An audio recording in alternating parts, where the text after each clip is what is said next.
The meeting of the Metropolitan Council Transportation Committee for Monday, October 28th, 2019. Our first order of business is approval of the agenda. Does anyone have any changes or additions to the agenda? Not, I'd entertain a motion to approve. I move approval of the agenda. I have a motion. Is there a second? Second? Any other discussion? All those in favor say aye. Aye. Opposed, nay. And the agenda is approved. Next is approval of the minutes from the October 14, 2019 meeting. Did anyone have changes or additions to the minutes? If not, I entertain a motion to approve the minutes. So moved? Motion, is there a second? Second. Any other discussion?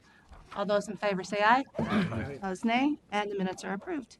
Next, we are on to the tab liaison report. Mr. Dugan, welcome.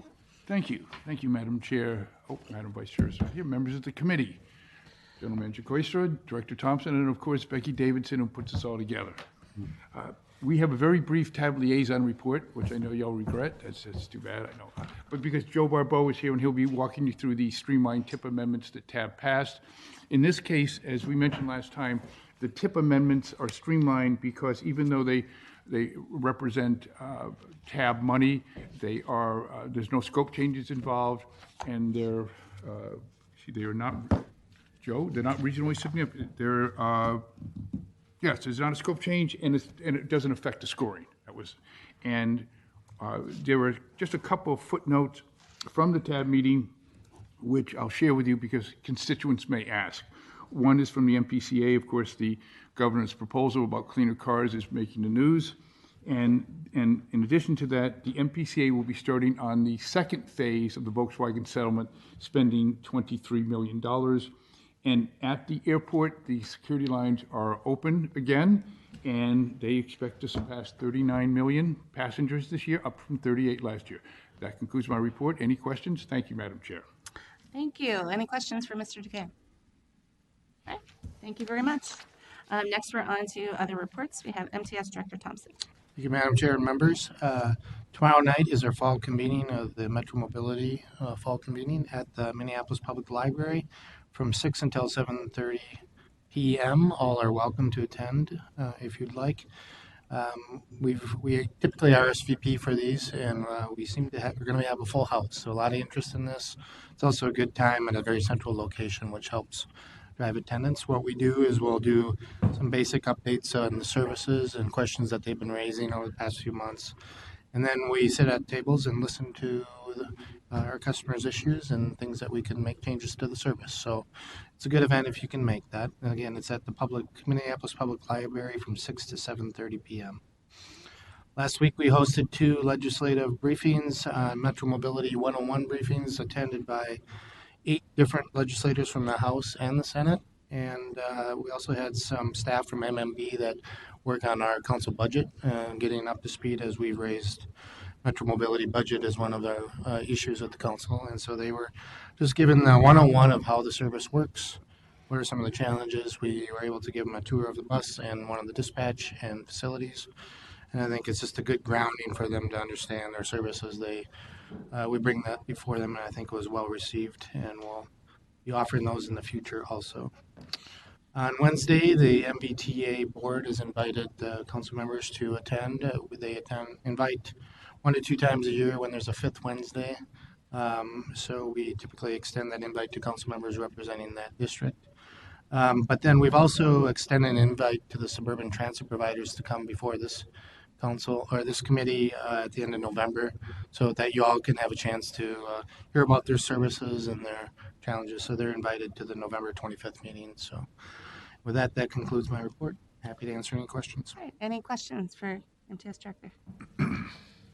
All right, then we're on to General Manager Koistra. Hey, Madam Chair, I'll want to give an electric bus update. This time I'm happy to say we're going to be reintroducing the electric bus service to the C line. We'll begin later this week, likely Wednesday, but I'm not Wednesday or Thursday. We'll be adding electric buses back to the C line. There's been a lot of work on this by our staff. There's been a significant time commitment to this by New Flyer, as there should have been, and Siemens. And we have gone through testing phases for all the depot chargers and connecting all the buses to each of those chargers, charging buses simultaneously, and so far the tests are passed. So I've learned to say with cautious optimism, we're starting to to bring the Sea Line electric buses back online. We still have some work to do with respect to the overhead chargers at the Brooklyn Center Transit Center, and that work is being done right now. So it's better news than we've had in the past. I believe it's going to be good news, and as we've told New Flyer, the outcome will tell that story. So this week we'll get started with electric bus service again and see where this takes us. The other item I want to mention is the gathering for the Orange Line Connecting Bus Study. We'll be gathering input for the Orange Line Connecting Bus Study. The Metro Orange Line, with the Metro Orange Line under construction, we're going to kick off the Connecting Bus Study, and this will be primarily looking at how buses will connect to the Orange Line stations in South Minneapolis, Richfield, Bloomington, and Edina.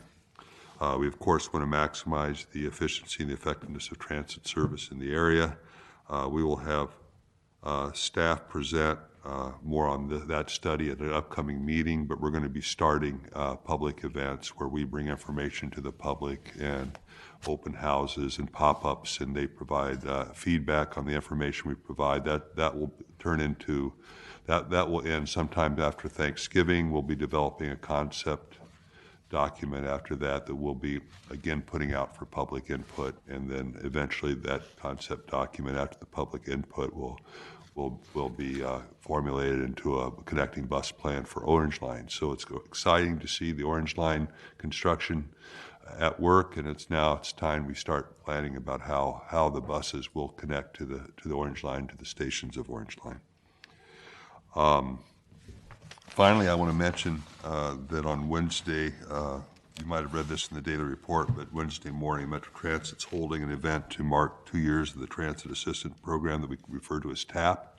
As you recall, this is a program where we provide dollar fares to individuals who are at 185% and below the poverty guideline. The event will take place at the Pillsbury United Communities on October 30th at 9:30 a.m. That's this Wednesday. We will be having individuals there who have taken advantage of the plan, telling their stories. We'll be celebrating the 2 years of the program. We also will want to use it as a way to continue to get the word out that the program exists, because there are many, many people who would be eligible for this program who are still not enrolled. We continue to work on that effort on an ongoing basis. So it's been 2 years. And this will also be coming back to this body to the council with an overview of all our fare structure at some point in the near future, and TAP will be part of that overview as well. So those are my items. Thank you. Thank you. Any questions for General Manager Koistra? Councilmember Sterner? Oh, thank you, Chair. And I just was wondering about the study you mentioned, like Richfield and Bloomington. Would there be any work with the study with Burnsville? I know you work with our opt-out providers, MBTA, but I'm wondering if they're looking at that as well. I'm looking at the Orange Line. The question is whether the study will include Burnsville. Madam Chair, Councilmember, yes, we will be coordinating with Burnsville staff, MBTA staff, and City of Burnsville as well. This first round will be focusing on cities north of the Minnesota border. Okay. All right. Thank you. Yep. All right. Councilmember Cummings? Thank you, Madam Chair. Not to get into technical things, but I'm just curious about the trouble with the electric buses. Was it something relatively simple, or was it a combination of factors that were diagnosed and analyzed and were able to correct? Madam Chair, it was the latter. There were a lot of different issues all along the way, and I don't want to say "were" too quickly, because there have been a lot of issues all along the way with respect to connections, with respect to the type of wiring that was used, with respect to computers talking to each other.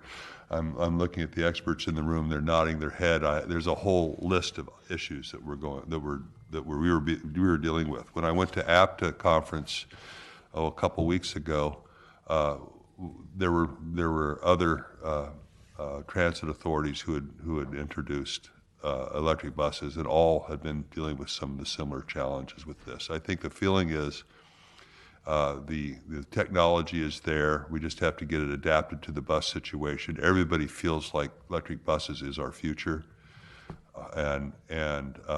So I think there's confidence in it, but we're all sort of working out the problems with it together right now. And it's not. I'm just saying that so you know it's not unusual for the challenges to have occurred. It doesn't mean we're happy that they've lasted this long, but it was a number of issues that were being dealt with, on the technology side of the electric bus. Okay, thank you. Councilmember Gonzalez. Thank you, Madam Chair. Just a follow-up question on the electric buses. Have we incurred any damages that are asking compensation from the manufacturer at this point? We have not incurred damages per se. We've certainly had a number of staff working on helping find the solutions that were more than what we would have required had they been working smoothly from day one. I think we went into this job a little bit knowing that there would be work in the beginning, knowing that we were one of the first adopters. That's what happens when you're one of the first adopters. So I would say, in fairness, we expected to put some work into this. Did we expect to put this much work into this? Probably not. But also, I will say that New Flyer informed us when we met with them the other week and expressed all our concerns about where this brought, that they're going to be extending our warranty beyond where it had been before to make up for the time that the buses were not on their routes. Siemens stated that their warranty on the chargers would not start until we were assured that they were all working and doing well. So we've gotten some acknowledgement out of this from New Flyer and their subcontractor that I think shows that they're taking this seriously, and it's also shown in the past month or so, their time they've spent, that this is a priority for them. So I'm optimistic today. Thank you. All right, any other additional questions? Just a comment, really excited to hear that the electric buses are going back into service, and I'm also really excited about the TAP program anniversary. We're really proud of that. I know on the last council, and I'm really glad you're looking at ways to expand that as we move to the future. So thank you. All right, then next we move on to business. Our first item is the consent items. We have 6 items on consent tonight. I entertain a motion to approve the consent agenda. So moved. Motion, is there a second? Second. Any other discussion? All those in favor say aye. Aye. Opposed, nay. And the consent items are adopted. On to non-consent. Our first item is number 2019-50. It's the HASTA scheduling software maintenance and support contract. We have Adam Harrington. Good afternoon, Madam Chair, council members. I'm Adam Harrington, the Director of Service Development at Metro Transit. And while this particular business item may be more routine in nature, I wanted to take the opportunity to give you some background on what it is. And at Metro Transit, we do all the scheduling and planning for the bus routes that we operate and the ones that we contract as well. And so, as you've heard from me before, we have about 1,500 bus operators, 120 rail operators, 5 bus garages, 900 buses, 130 routes, lots of things to schedule and coordinate across the whole system. And HASTAS is the main tool we use to get all of that done between beginning and the implementation. So we use it in a number of different ways.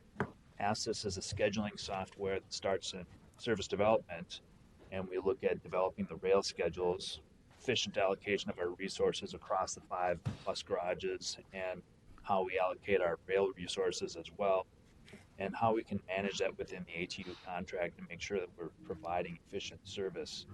This is something that we've been doing for quite a long time. We take this part of the work, writing the actual schedules for all the operators, for all the service that we operate, and then it moves into operations. Bus and rail operations uses HASTAS, the same tool, to help manage the daily operations.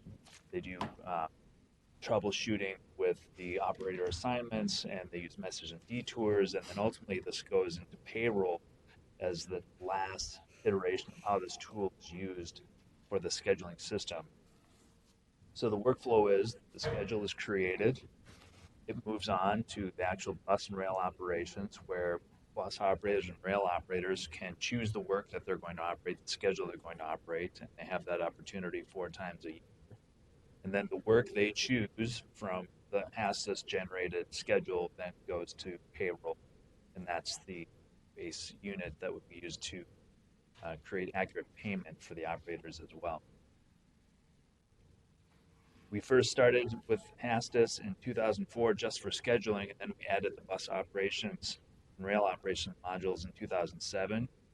In 2014, we had an upgrade to that system, and right now we're looking to revise the maintenance and support agreement. That's the action before you today, so that we can have good data security and maintenance for that system out to the year 2023. And once we have that work in place, we'll be looking at future upgrades to that software. Probably in the next year or two, we'll begin that process of developing that. So this particular aspect of HASTS, which is developed and maintained by a company called Giro out of Montreal, Canada, they provide us with the day-to-day support, our scheduling team of 10 people and our bus and rail operations people who use this day to day. They help them with that information that they might have questions about, and it's critical for our operation to deliver our service every day. So having this maintenance and support agreement is very important, and we'll continue that on to the year 2023. That's the outside end of this particular contract.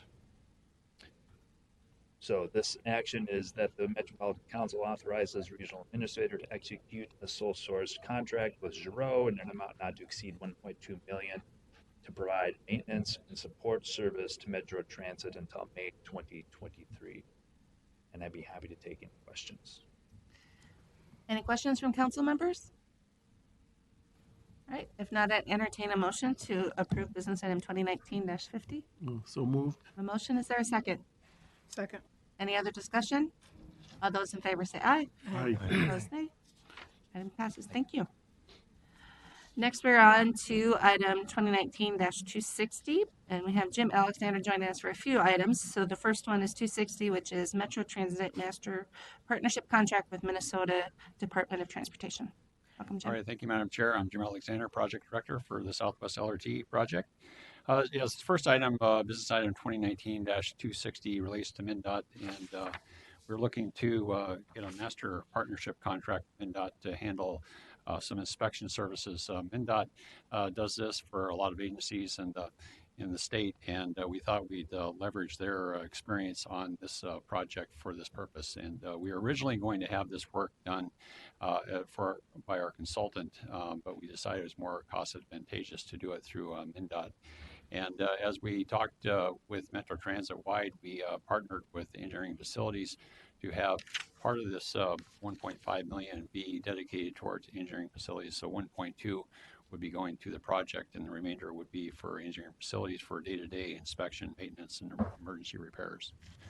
And so that's the background on that. So the action item here is that the Metropolitan Council authorized the regional administrator to execute a master partnership contract with MnDOT for various professional and technical services in the amount not to exceed $1.5 million. Madam Chair, that's this business item. Thank you. Any questions for Mr. Alexander? All right, if not, I'd entertain a motion to approve business item 2019-260. So moved. Motion, is there a second? Second. Any other discussion? Councilmember Atlas Ingebrigtsen. Thanks, Chair. I just wanted to say I really like working across governmental organizations and other partnerships. So I just think that that's a really big value. We have so much more to learn and do together than we do separately. So that's it. Very good comment. Any other discussion? All right, then all those in favor say aye. Aye. Opposed, nay. And business item carries. We're on to the next one, 2019-290. All right, I think there should be a PowerPoint coming up as next two items. So this first, here's the agenda for these two, 290 and 305. The first is related to St. Louis Park subrecipient agreement. So this, a little background on this business item. Southwest LRT project is programmed to have 268 parking spaces at the Beltline station. And this is something we've been working with the city for quite some time on. They've had a vision to essentially develop the area north, and maybe I'll just go to that image right now. Area to the north of the station where you see a park and ride lot.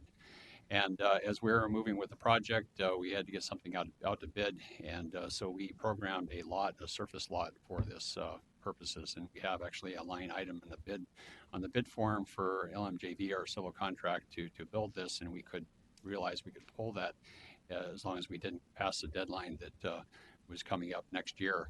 And so we have things in place now for St. Louis Park to build a parking structure, and I'll show you that image in a minute. But St. Louis Park envisions a transit-oriented development on that 6.8 acre site, and so instead of having that surface parking that we were going to have, the city would provide close to 400 spaces with 268 dedicated to transit use, and the remainder would be for the development.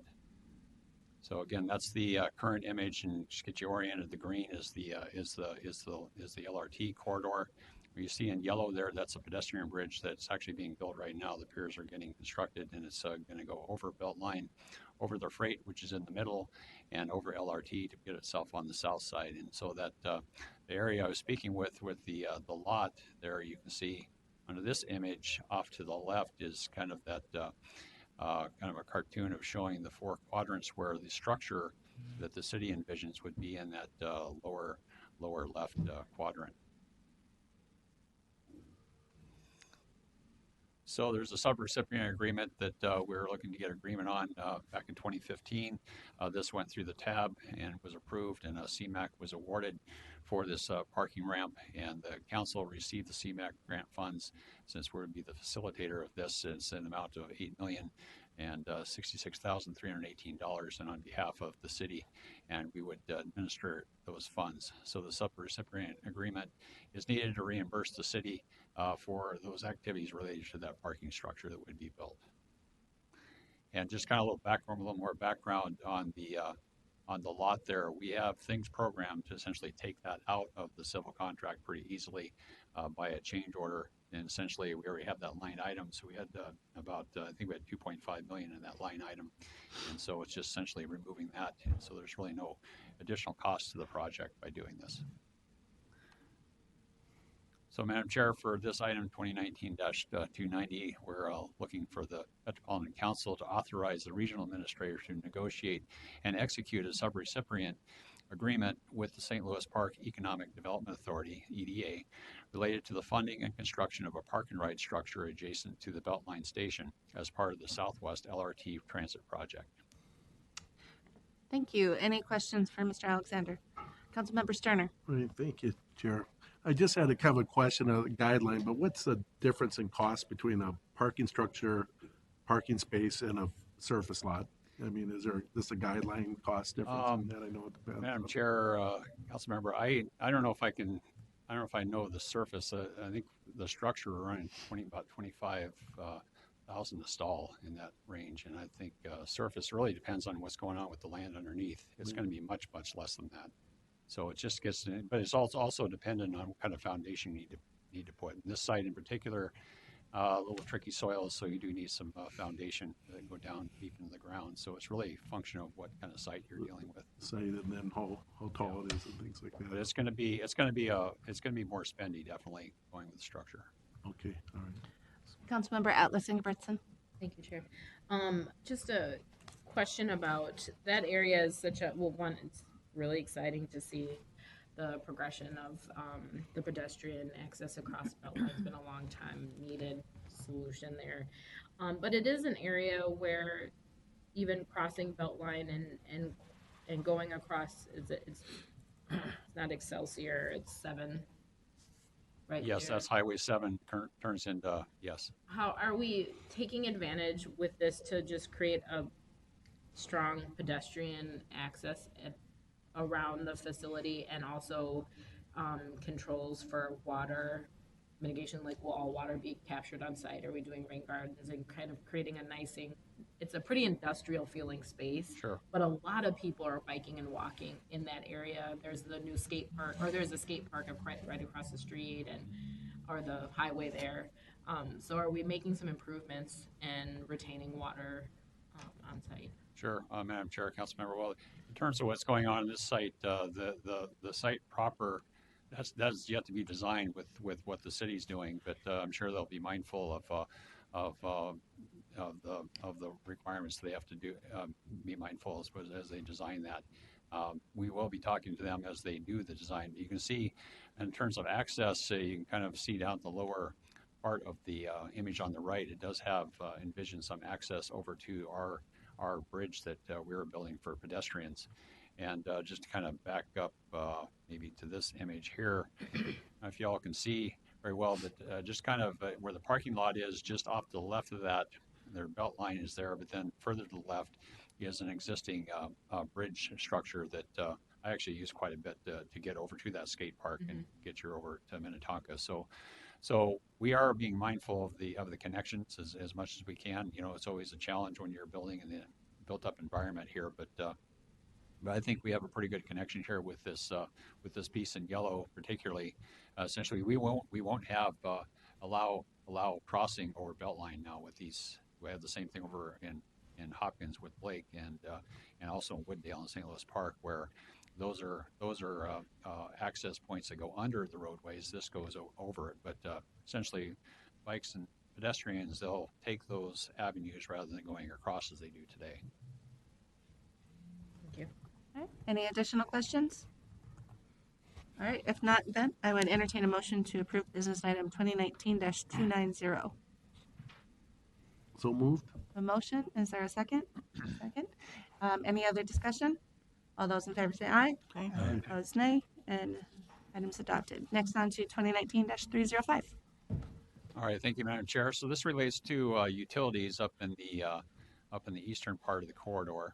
A little background on this is a master utility agreement that we have with Sprint. We actually just executed this back in September, and we have funding for Sprint to relocate their cable that's located along the Wayzata subdivision up here at the eastern end of the project.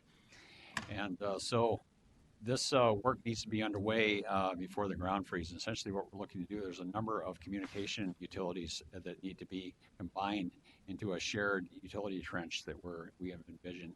We are formally looking to LMJV to do this work, and frankly, we had some kind of higher costs than we would have ordinarily liked, and so we started talking with Sprint about doing this work, and found that we could do it more economically because essentially one of the utilities belongs to them, so there is some advantage there.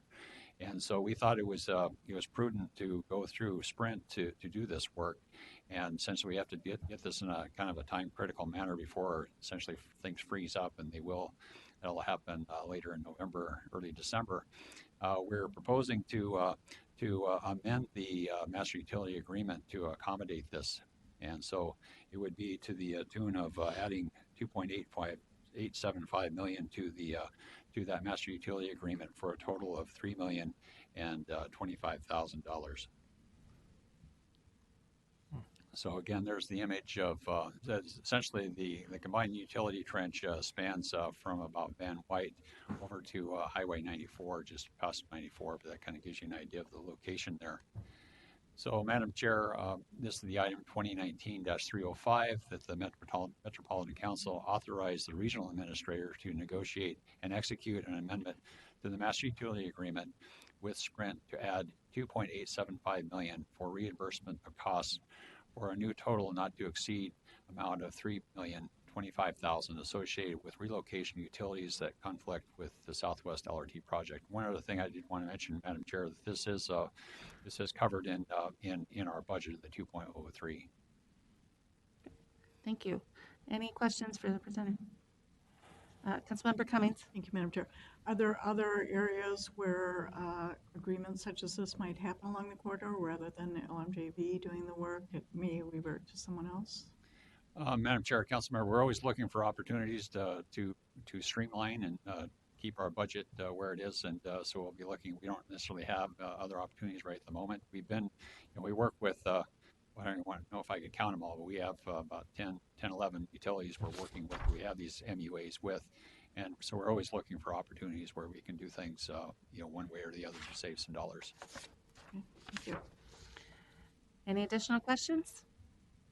All right. If not, I'd entertain a motion to approve business item 2019-305. So moved. A motion, is there a second? Second? Any other discussion? All those in favor say aye. Aye. Opposed, nay. Motion carries. Thank you. Thank you. Next, we're on to business item 2019-268, which is amendment to Mall of America Transit Station renovation project. We have Derek. Welcome. Thank you for having me, Madam Chair and committee members and council members. As mentioned, my name is Derek Burby. I'm an engineer in the Engineering and Facilities Division, and I've been working on the Mall of America Transit Station project since 2015. So I'm excited today just to go through a few snapshots of what we have out there at the site prior to getting into the business item. It's been a while since I've been here, and there's some new faces, so I figured I'd bring kind of everybody up to speed. So, just first of all, I wanted to go over a few overall project goals that we had. If you remember the existing transit station that was down there before, what we wanted to do with this project is really create a safer, more efficient, better experience for our transit riders. And in doing so, we wanted to get buses in and out, as you can see in the top right photo there. We had a lot of bus operation issues because we were entering the facility at the same location as the Mall of America deliveries, Mall of America employees, and our buses were having to commingle with that. What we've done with the new situation is we've moved everything to the east of the tracks, and we've separated mall entrance from transit entrance. So we have our own dedicated transit entrance and exit, and also our buses and many of our riders no longer have to cross the tracks under there, and they also do not need to cross the tracks on the ring road at the main level of the mall. So it's a much safer environment for everybody. But ultimately, the new project really brings the station up to par with what our riders should expect and what we should see throughout the region. So a little bit better visibility out on 24th. Prior to this project, had you not known there's a transit station down there, you'd have no idea that it was down there. So we really brought that transit station element out to the forefront out on 24th to really let riders and really travelers that land at the airport that come over this way, give them an option that if they're staying at an airport nearby and they want to get downtown, let them know that we're there for them. So I'll snap through a few photos here and I'll kind of talk about a few items. But the first one is looking into the new transit station from the end of the LRT line. So as you're walking off the train, it's a 15 feet of separation between the end to when you're walking right into the transit station. So it brings you right in where before you had to again cross the bus loop to get into it as well. So, and as you can tell in this picture, much brighter, much more inviting, and much easier to get around. This is an image looking to the east. The far end of the image is out on 24th Avenue, so that kind of brings it out there. It really, the project improved the bus gates, improved our operations, made it much more efficient.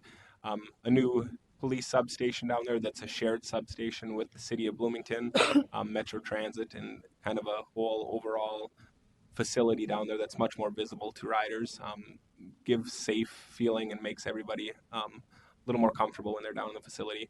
A new operator break room. During the design, we worked with operators to ask what they wanted. We brought them out from underneath the transit or underneath the parking lot right out to the front. They have light. I spoke to many operators that love the fact that they can look out and see daylight when they're having their 15-minute break. And a family restroom, much greater access for Metro Mobility. They have a front and center drop spot. They're in and out in no time flat, and they're actually starting new operations down there on November 1st is the plan. So this Friday they'll be heading down to that area, and again, significant lighting changes from what we had before. So here's just an image of the escalator going up into the mall itself. So before, like I mentioned, you had to go across the ring road up above on the main level and walk into the mall. Here, this gives you a direct connection into the east entrance up by Sea Life. So once you're really in the transit station, you're in the mall. And I just kind of wanted to go through a snapshot of the timeline for this project. We've been working on it for quite a while. We had hoped to get it completed prior to the Super Bowl. That did not happen due to funding issues. But once the funding was secured in May of 2017, we were able to advertise after the Super Bowl and get construction started last summer. And we actually, on the 14th of October, had a soft opening of the transit center. And the reason we had to do that was in order to demolish and get rid of the old transit center, we had to have a way to get our riders in and out of the mall. So we had a soft opening of it, and final completion is planned for this winter. Here's an image in the mall. So you're standing inside the mall looking down at the other side of the escalators. Really that transit station logo really tells people when they're in the mall, if you need to get to anywhere in transit, this is the way you go. Wayfinding that way. And as shown here, there's planned for a grand opening celebration when the project is all complete. We didn't think it was worth cutting a ribbon if there was jackhammers and things falling down. So we're deciding to wait a little while, and once that happens in December timeframe, everybody will definitely be invited to that. So with that in front of you, I have business item 2019-268 to increase the contract for Kimley Horn, who is our design team for this project. The reason for that increase has a lot to do with the time. Our original plan was to be done and out of this area for Super Bowl timeframe. We've extended beyond that. There's additional costs that have associated with it. And ultimately, building a structure underneath a parking lot has many challenges in itself. When you have 7 stories of parking above you, there's a lot of items that weren't identified in the as-builts that were out there that we've had to work through, and we continue to do so as we move forward. So that Madam Chair, I'll take any questions. Okay, So. Councilmember Chambliss. Yes, I have not been to this area of the mall in quite a while, so I remember what the old station looked like, and this is so impressive.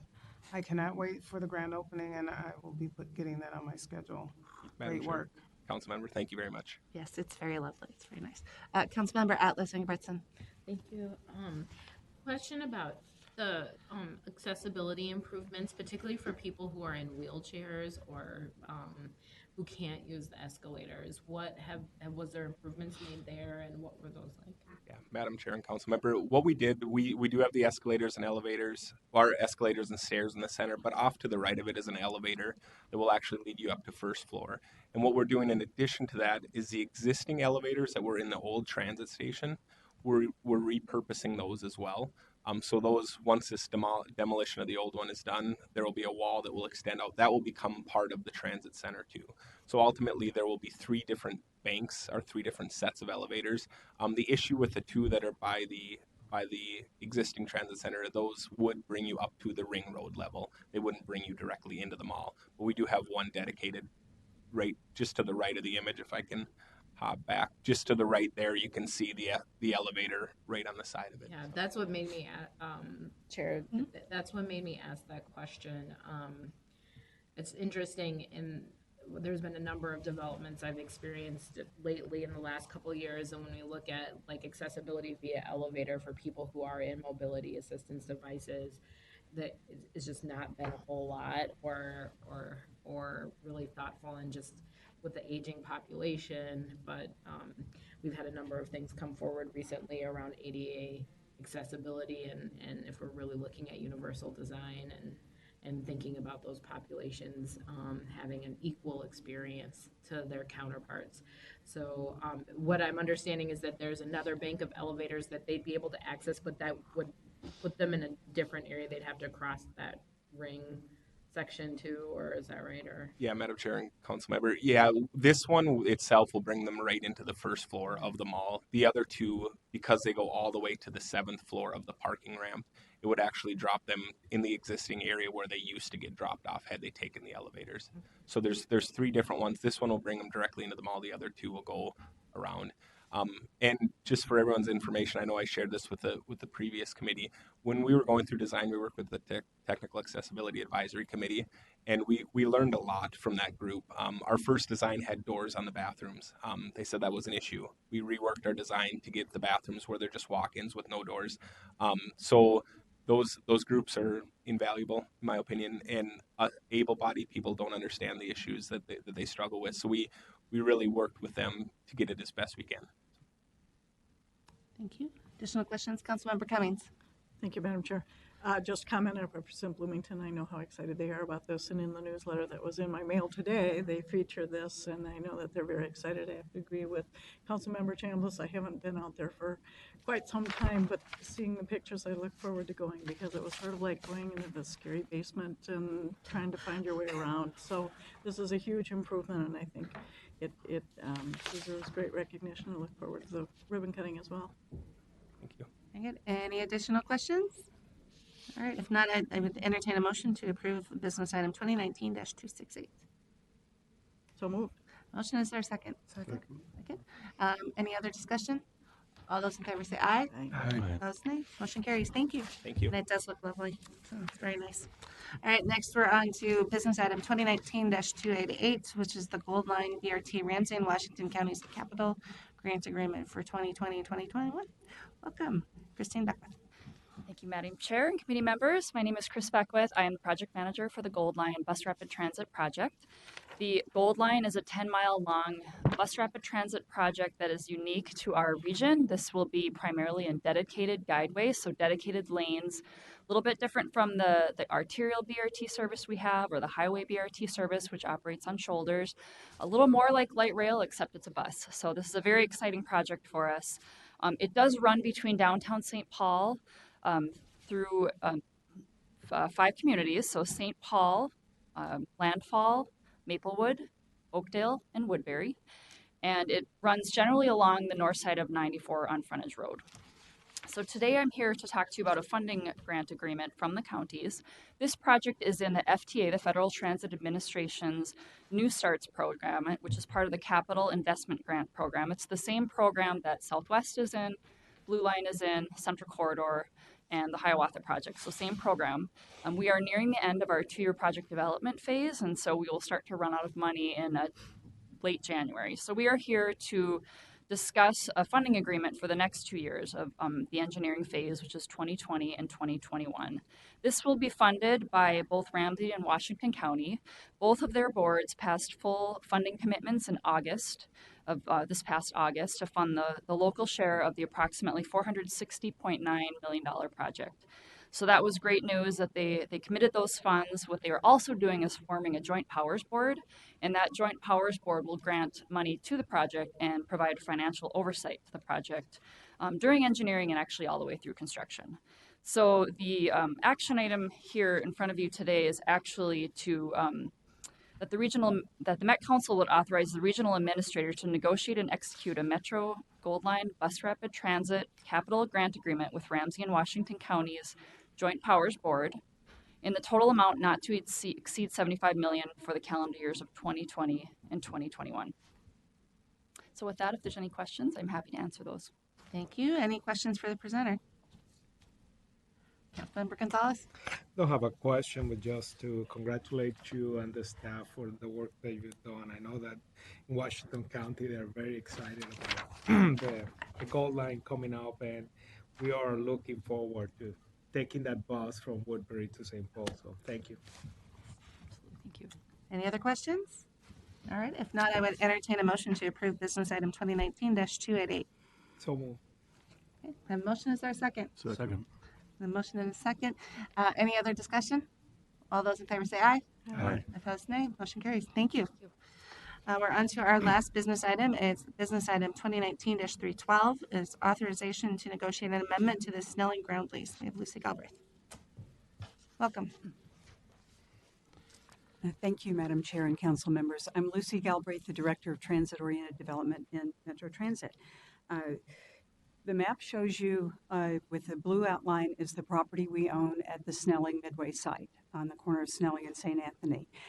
We leased this starting in April 2016 to the city, who subleased it to the team who is planning to sublease to a developer.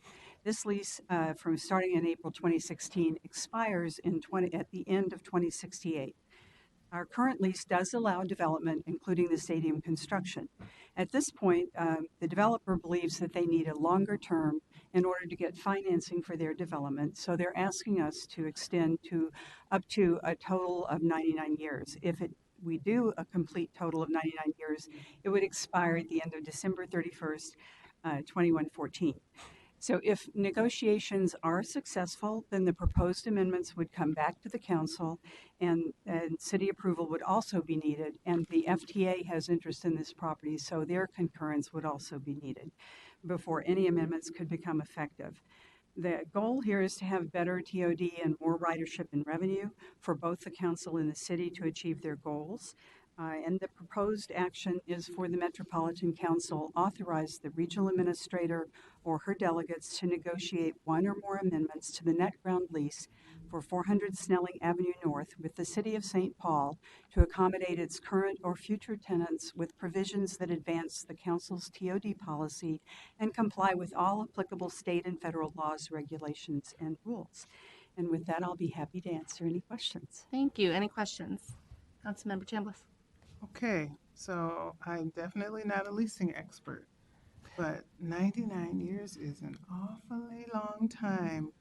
Can you speak to the advantages and the reasons behind such a long lease contract or term? Chair and council member, we originally set a term of 50 years on the theory that there are very few 50-year-old stadiums.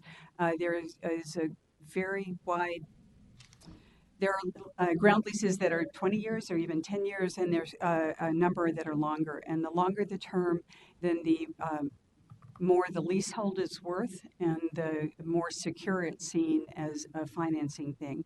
This is part of what we will determine during the negotiations is exactly what does the developer want to do. And we have engaged a real estate advisor expert to help us parse kind of exactly how long. But 99-year leases are very common for residential developments. They are less common for other developments, but it's one of those we need experts to help us kind of parse this. They are not uncommon though at all. So this will come back to us as a business item to approve once all the negotiations are done, correct? All right. Councilmember Atlas Ingebrigtsen. I just need a reminder, was there any housing that was a part of the ultimate plan for this specific parcel? Council member and chair and council member, housing, the exact what would be on this, the council did not specify. The general idea in 2016 was that this would be related to the stadium functions, that there would be commercial or entertainment or hotel or things that kind of go with being right next to a stadium. I will point out that there are currently 2 housing developments happening across Snelling from this development, one of which is an affordable housing development. So that the goal is for the neighborhood to have affordable housing, but this particular site, neither the developer nor the city has designated it as such. So at this point, there is not a plan for housing as a part of this parcel? Chair and council members, certainly not on our property. I really can't speak to the rest of the super block. I don't know for the rest of the super block. That's why I outlined our property in blue, and the red parcels are the ones that the developer would like to extend the lease on. So those are the intended development parcels. Sure. I think it's just important when we have opportunities and it's our land to make sure we're looking across our goals and housing and affordable housing, attainable affordable housing as much as possible where that is relevant. I think it'd be good to be clear in the negotiating if that's a part of the plan and if we have the opportunity to influence that. Chair and council member, thank you. I will certainly bring that up. All right, additional questions for the presenter? Councilmember Sterner. All right, thank you. I just had kind of a question on the liability of it. With a 99-year lease, how much liability do we retain versus the person doing the lease? Chair and council member, our risk management group is very good about this, and we have no liability for anything happening with the development. And the environmental cleanup that has been done to date, we plan to make that as part of this, that's the extent of all the remediation, because any additional remediation would be dependent on what the future development is, and therefore we don't see why we should have any liability with it. So, Chair and council member, if I could just extend that just a little bit. Any taxes, assessments, fees, anything is not our responsibility. Okay, right, thank you. Okay, any additional questions? All right, if not, I'd entertain a motion to approve business item 2019-312. So moved. The motion is there a second? Second. Any other discussion? All those in favor say aye. Aye. Opposed, nay. And motion passes. Thank you. Thank you. So now looking over what can go as consent to the council, all of the items on the consent agenda, and I would propose all of the items except item 6 on the non-consent items. Any other thoughts? Agree, disagree? Agree. Okay, all right. Good. All right, next we are on to information. So our first information item is December service change and operator staffing update. We have Adam Harrington and Brian Funk here. Welcome.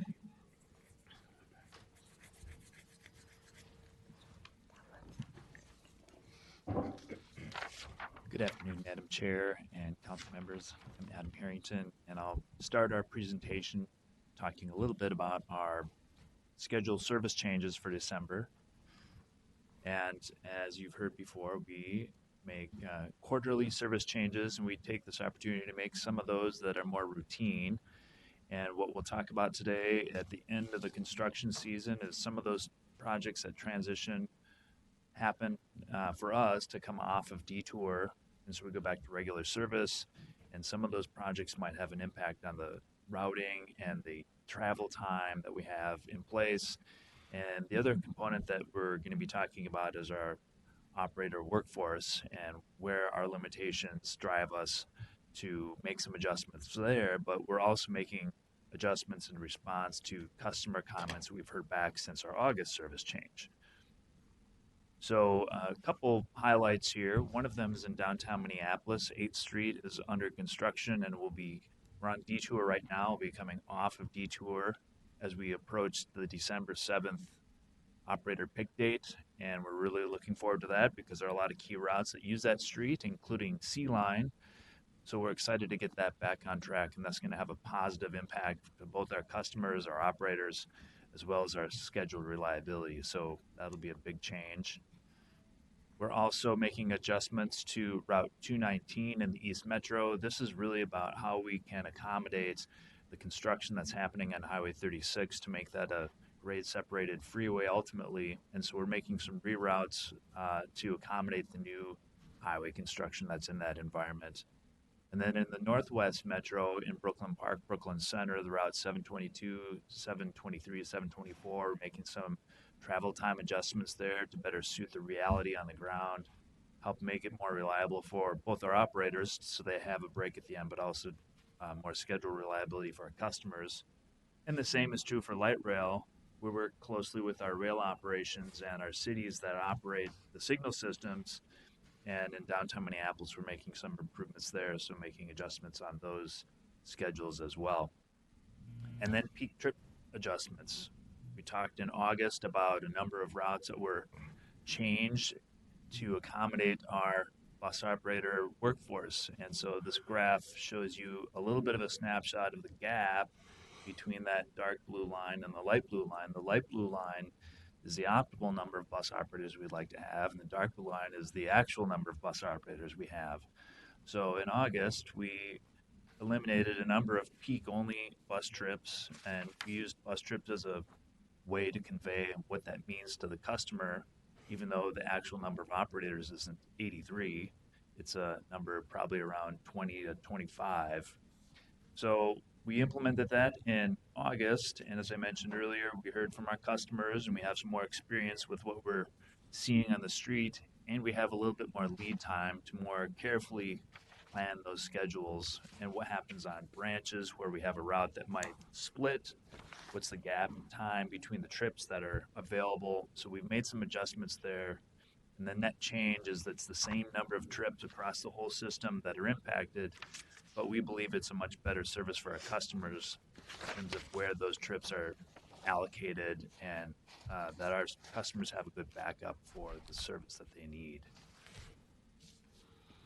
So here's a map that shows the bus routes that have some of those trip changes and trips reduced on them, just to give you an idea of what's out there. And we'll be communicating these changes to our customers imminently. We have our bus operator pick going out to the garages soon, and we'll be meeting with our operations folks to explain what some of those details are. And then we have schedules online 3 weeks prior to those changes going into effect December 7th. Our Connect newsletter, which is both an e-version and a print version on all of our vehicles, will be going out to 130,000 subscribers, which is a very effective way to get that message out. And then social media as well. And we're delaying that until after Thanksgiving because on Thanksgiving Day, we're running a reduced service for that holiday. So we don't want to confuse customers with the messaging that we send out about our schedule changes. So that concludes my portion of the presentation, and I'm happy to answer any questions on specifics now, but Brian's going to talk about more why we're making these changes and how we can address some of those moving forward. We have one quick question. Councilmember Atlas Ingebrigtsen. Thank you.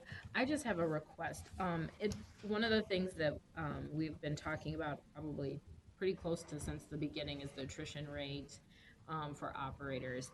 And it would be really helpful to have the same method of measure in the data so that we could really see and get the full picture of attrition. So we're starting with the percentage of attrition rate, but then we jump to I'm guessing the numbers of people who had attrition due to a new position or the number of people who had attrition due to retirement. So we're not seeing the full picture.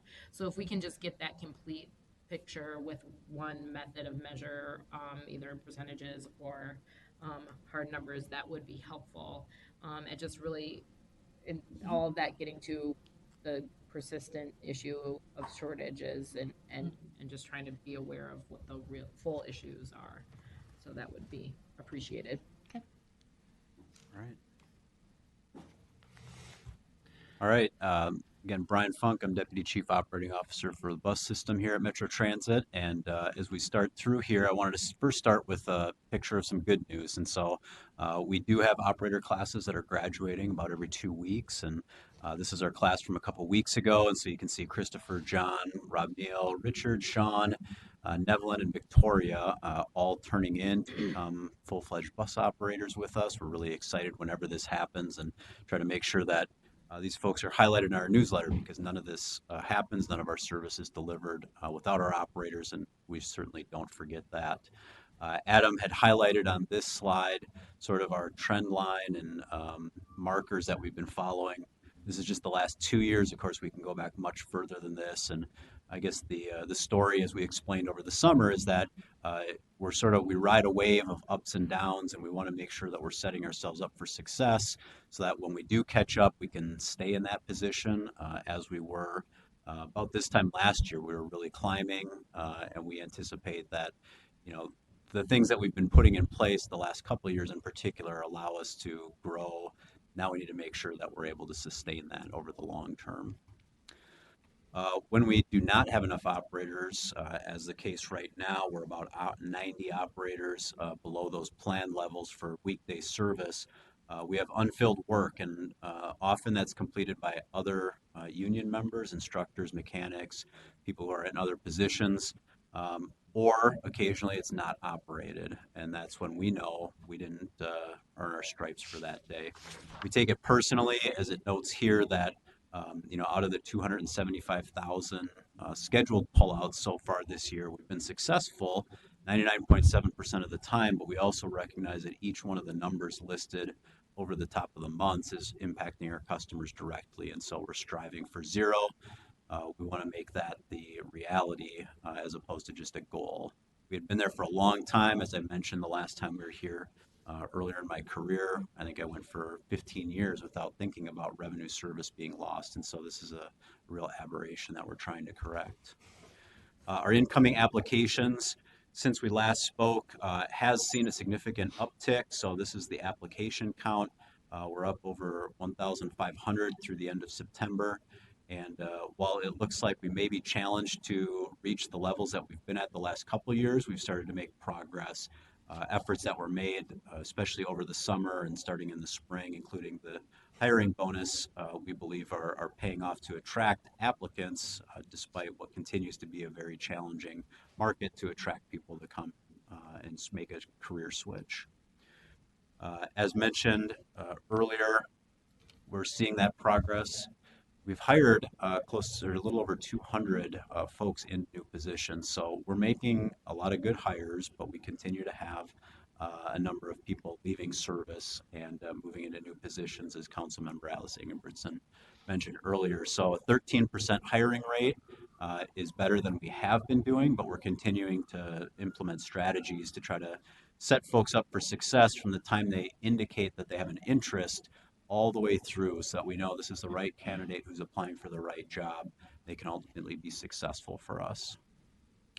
The turnover, we'll work on this slide and making sure that it's a little bit better layout and encompassing all of the different reasons that we experience turnover.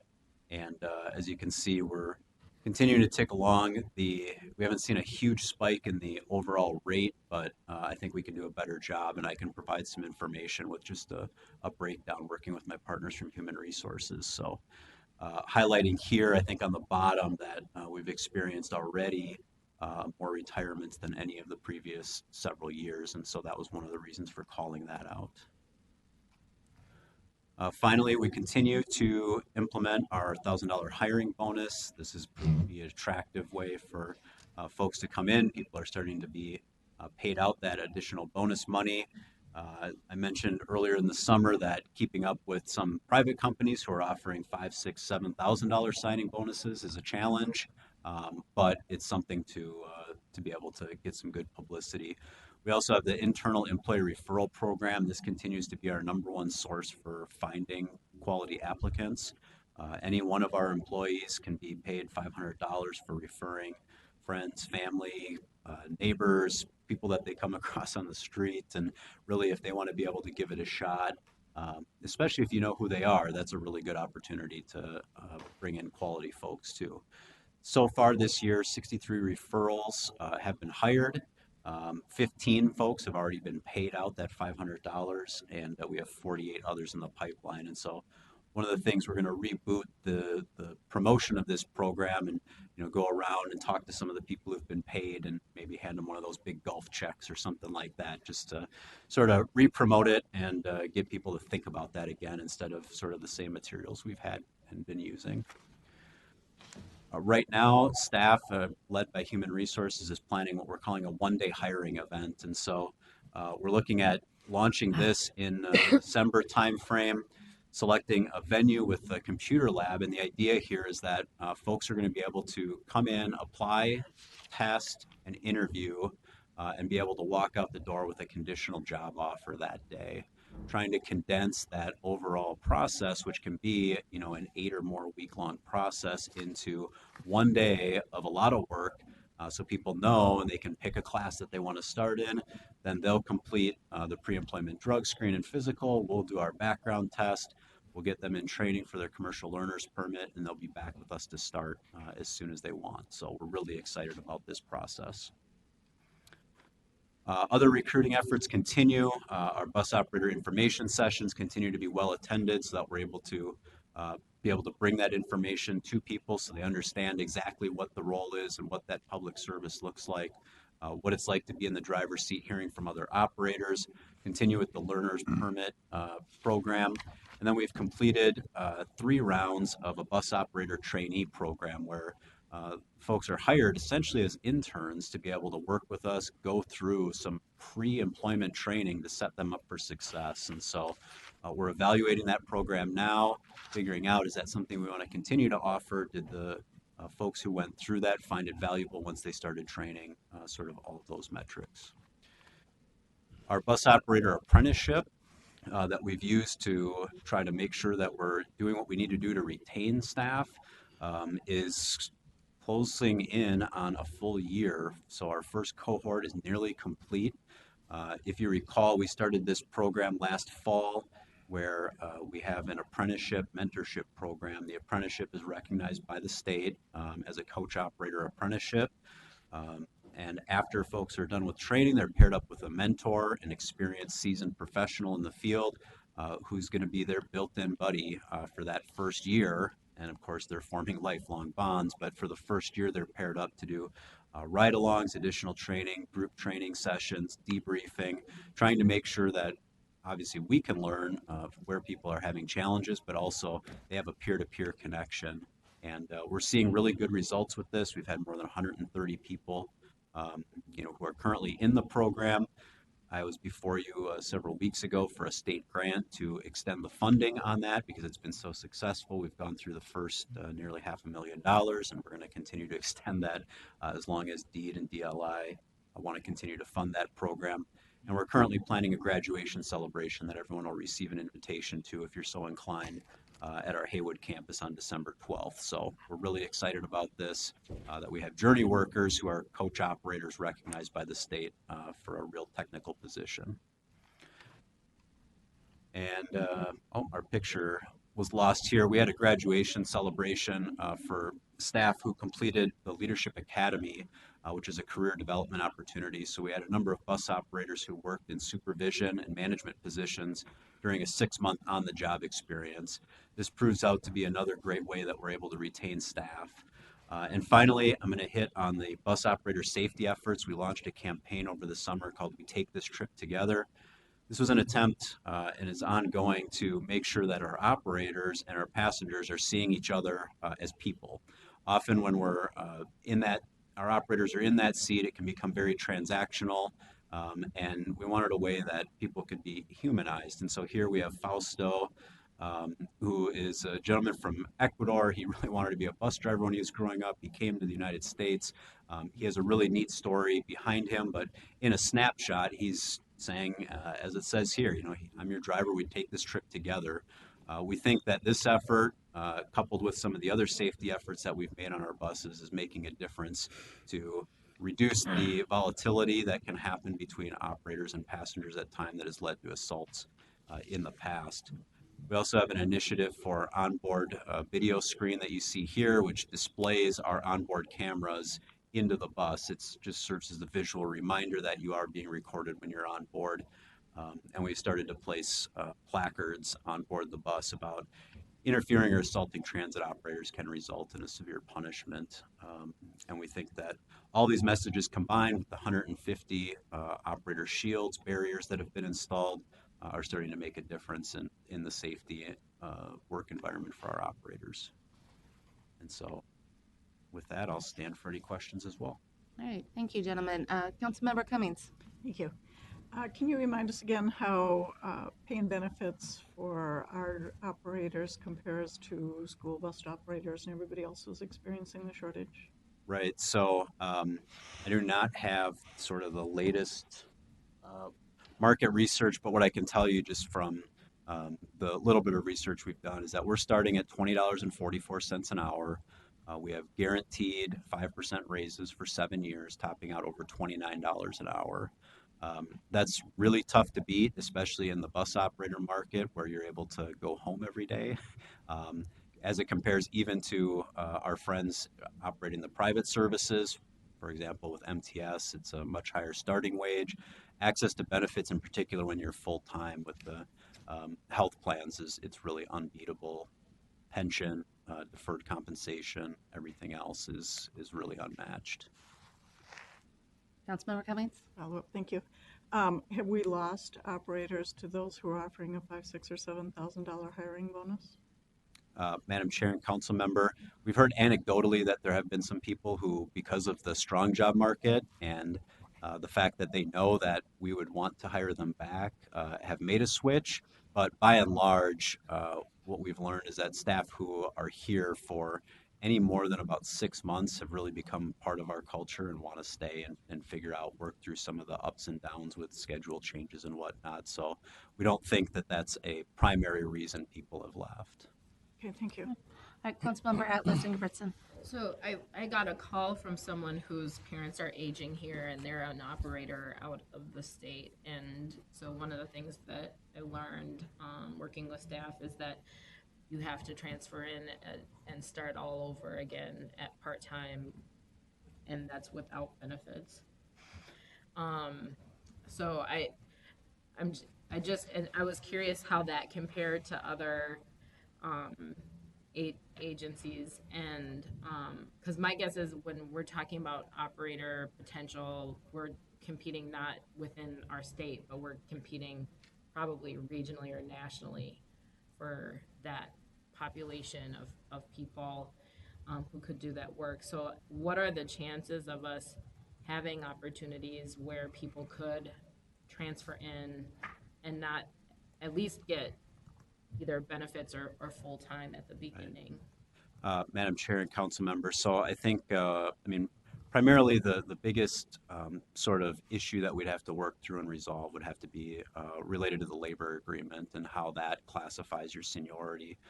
Pretty much all of our seniority is contained for this working group within that labor agreement and when time starts and those types of things. So I think that would be a broader discussion. And then as well, what we are working on is, in addition, is we're trying to find a good pathway for quicker progression to full time because we understand that despite this being a pretty good part-time job with a 30-hour weekly guarantee, there are drawbacks, higher cost for benefits and a longer waiting period and whatnot. And so we're continuing to work with the union to explore opportunities for what's a quicker pathway to be able to do that, but still be able to operate the business just because of the hours that people work during the rush hours is when we have the most buses on the street. A full-time operator based on what's in the labor agreement cannot work both rush hours. And so we kind of need it both ways, and we want to be fair to the individuals who are doing this. And so we're continuing to navigate that and try to figure out if there's a way where you could have a short-term transition where you could come into a full-time position very quickly off the street without having a longer waiting period. Thank you. Councilmember Sterner? Right, thank you, Chair. I just had some questions, and maybe it can also remind our audience, but you had like quite a few more applicants and people are on as operators. So what are the barriers to hiring, or what are your minimum requirements, and what are you really looking for in an applicant? Right, so yeah, I think this is probably the slide that illustrates it. Yes, yes. So really what we're looking for, what we see in the 1,509 down to 201. So part of it within the 1,509 is multiple applications submitted by the same individual. So that's not all unique applicants. That's total number of applicants received. So that takes out a number of people who are continually submitting either to try to get it right or just to try to reapply and retest every 3 months. We do have a test that we're in the process of validating a new test now that comes in and measures sort of basic aptitudes that we're looking for in the bus operators, that customer-oriented focus. And so we're in the process of validating a new test that we're going to try to launch in December. We have about 120 operators who are participating and validating that now. It'll go through a diversity review and then hopefully rolled out, like I said, towards the end of the year. Beyond that, we have people who self-select out. We have people who cannot verify education or employment minimums. We have people who do not pass the physical or drug screen. And then we have people who have job offers pending getting commercial driver's license permits that never obtain a commercial driver's license permit and aren't able to start with us. So there's a number of areas, and we do have staff in our workforce development area who are looking at each one of those areas, trying to figure out what are the things that Metro Transit Met Council can do to outreach and try to make a difference to have a more successful candidate. Okay, thank you. All right, any additional questions?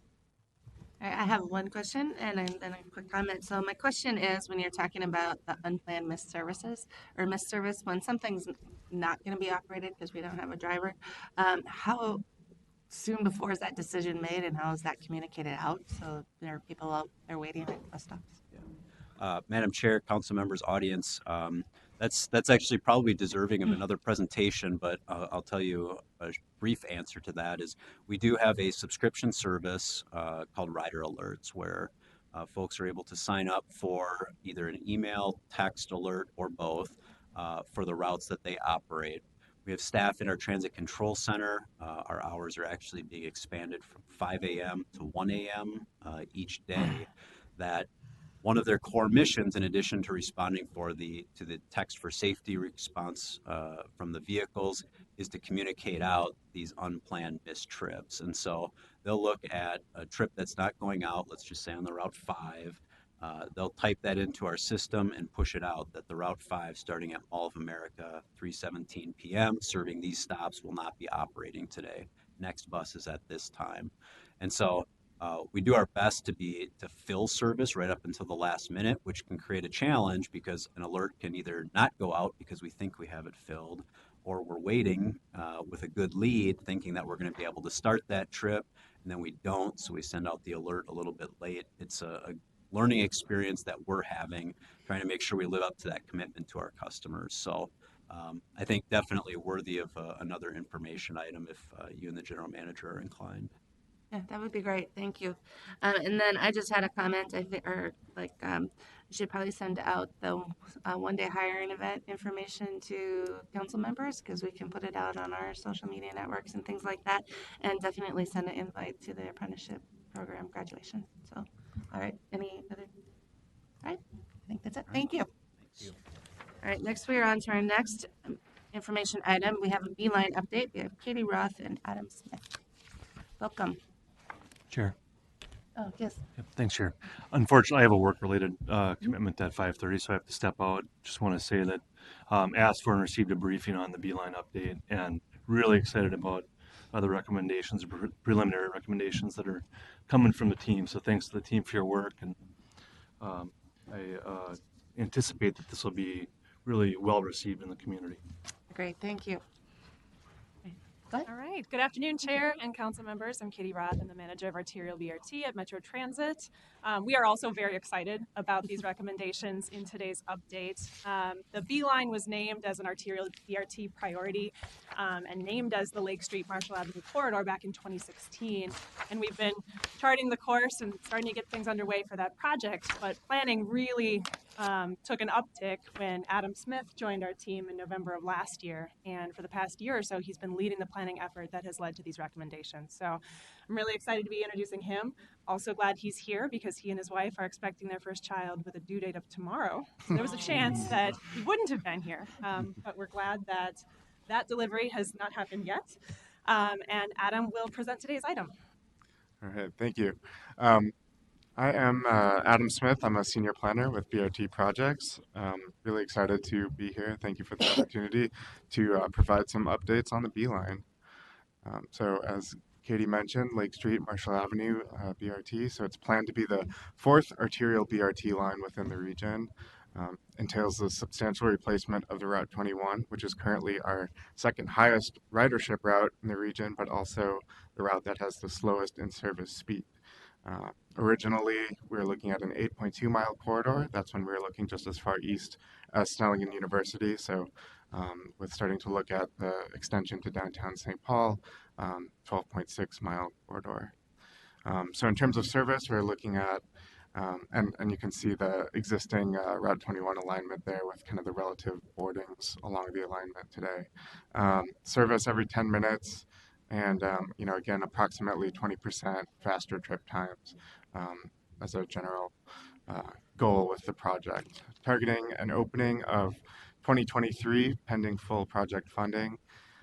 And again, 26 million has been identified to date, and we're working on updating the project budget based on the corridor definition, looking like it'll be sort of somewhere within a range of 55 to 65 million. Just overall kind of project goals with the Beeline, again, you know, faster, more reliable transit times within the corridor, really looking at improving the transit experience both at the stop, waiting, and then on the vehicle as well. Looking at expanding equitable access to destinations along this corridor, and then really providing efficient connections both to our existing transit network and our planned future network. So in terms of some of the big planning questions that we've been looking at thus far, sort of one of the big ones is, should the Beeline extend to downtown St. Paul? If so, what is the route it should take to get there? Where should stops be placed to best balance some of those speed and access goals? And then based on how we look to answer those sort of first three questions, what is the overall mix of service that makes sense within the corridor? So our preliminary recommendations are sort of how we're looking at answering those questions. We are recommending that the Beeline be extended to Union Depot in downtown St. Paul. We're recommending the routing be along Marshall Avenue, Snelling Avenue, and Selby Avenue. We've sort of taken this opportunity to identify 33 preliminary station locations along the corridor. And then in terms of the service piece of it, looking at retaining local service on Route 21 on Lake Street between Hennepin Avenue and Minnehaha Avenue. And then really based on the recommended alignment, continuing to study options for local service, connecting Midway, Selby Avenue, and downtown St. Paul. So in terms of just some background and context around these recommendations, we've looked at a number of different sort of the existing conditions along the corridor in terms of existing bus service levels and frequency. Pretty frequent service today along this corridor west of Cretin Avenue, somewhat less frequent when you get in the eastern part of the corridor. And then, one of the other big things was just looking at trip patterns throughout the corridor. So here you can kind of see where folks are going. It's really a different market west of Snelling Avenue versus east of Snelling Avenue, which kind of comes into, how we think about service across the corridor and what service is provided. When you see, almost 2/3 of the trips are completed west of Snelling Avenue today. And then in thinking about that alignment question, with certainly Midway, is still an important destination for folks. But when you look at the trips that are bound for Lake Street and Marshall Avenue, that segment, there are actually more of those folks who are starting east of Midway and going west to that section. So certainly there is substantial demand for those longer, sort of east-west through trips today. A number of the existing demographics across the corridor, you can kind of see sort of these heat maps here, people with a disability per square mile, people of color per square mile, people living below the poverty level, again, per square mile, and then car-free households. And so these, this is just kind of a snapshot of how the recommended extension is an important part of achieving that, that goal of the project to expand equitable access in this corridor. In terms of the public engagement work we've done today, we've really had a goal of getting feedback around these big corridor-wide planning questions. We've held a range of different kinds of activities, from sort of formal open house meetings to more informal events, pop-ups at bus stops, going to community events and talking with folks there. We've heard a lot of priorities with respect to travel time, frequency, reliability. And then, in terms of the potential extension, I think almost everybody we talked to was in favor of the downtown St. Paul endpoint. In terms of alignment, we've heard, sort of more mixed feedback originally after open house meetings. We did have a majority of folks who were in favor of the more direct alignment that stays south of I-94. After doing some more targeted outreach in the Midway and Selby Avenue areas, we heard that that connection is still really important as well. So there were some preferences there for direct service to Midway. So digging in a little bit more to those primary recommendations, again, extending the B line to Union Depot in downtown St. Paul, looking at serving more people with faster and more reliable transit trips, introducing service every 10 minutes along Selby Avenue, really improving frequency in that portion of the corridor, retaining and improving that one-seat ride between South Minneapolis, Selby Avenue, downtown St. Paul, and then taking advantage of planned Metro Gold Line stations in downtown St. Paul, which the B line would use as well under this recommendation. In terms of the alignment, we looked at 7 different options for alignments, some of which crossed 94 to serve Midway directly, some which were more direct. Did a technical evaluation taking into account travel times, reliability, how it connects to Midway destinations, other transit connections, things like costs, what we heard from public engagement, how it affects the customer experience, directness, legibility, those kinds of considerations. And again, what we're recommending is Marshall, Snelling, Selby alignment provides faster and more direct east-west trips, really expanding access along the corridor, helps us providers avoid that congestion, reliability issues that come along with operating in the I-94 area, and certainly the Snelling and University intersection included. And then finally, just the opportunity to share the existing A-line station at Snelling and Dayton for those north-south connections in the area. And again, kind of coming back to the preliminary recommended station locations, this is really sort of our application of BRT guidelines, looking at making 2 to 3 stops per mile across the corridor on average, and 83% of today's Route 21 riders would be able to catch the B line either at their existing stop or within a block of their existing stop. So one really interesting way of, I think, of depicting all of these recommendations together is what this means for regional accessibility. So this is how far someone could get using our transit network within certain fixed travel time amounts. So here you can see everything from 15 minutes in the white up to an hour in sort of the pink bubbles on this map. And so this is from a location at Selby in Victoria today, using today's transit network, using the Route 21, and then in the future, you can see how that expands. And again, that's kind of a combined effect of not only the increased frequency, not only the more direct alignment, but also just the other general BRT travel time improvements, wider stop spacing, off-board fare payment.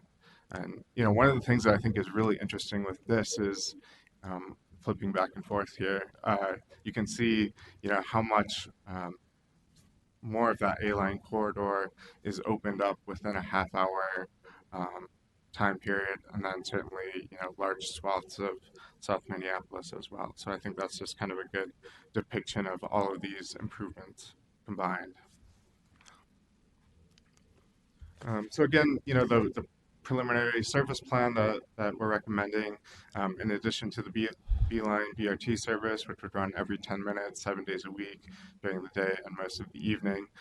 We also really wanted to think about the long-term sustainability of the overall service plan. So, when we've implemented other BRT and light rail projects, the vast majority of our customers in those corridors have flocked to that new service. But what that's done is really left behind relatively low ridership local routes in those corridors. So we wanted to be really thoughtful in terms of what we're proposing and what we're recommending in terms of the overall service. So we are recommending local service be retained on Lake Street every 30 minutes between Hennepin Avenue and Minnehaha Avenue. So this is really the segment of the corridor where we see the highest ridership today and where we think in the future we'll most need that additional capacity. And then again, going back to that recommended alignment, looking at continuing to study local bus service options between Midway, Selby Avenue, and downtown St. Paul. And again, that part of that is we've heard from folks that connection is still really important.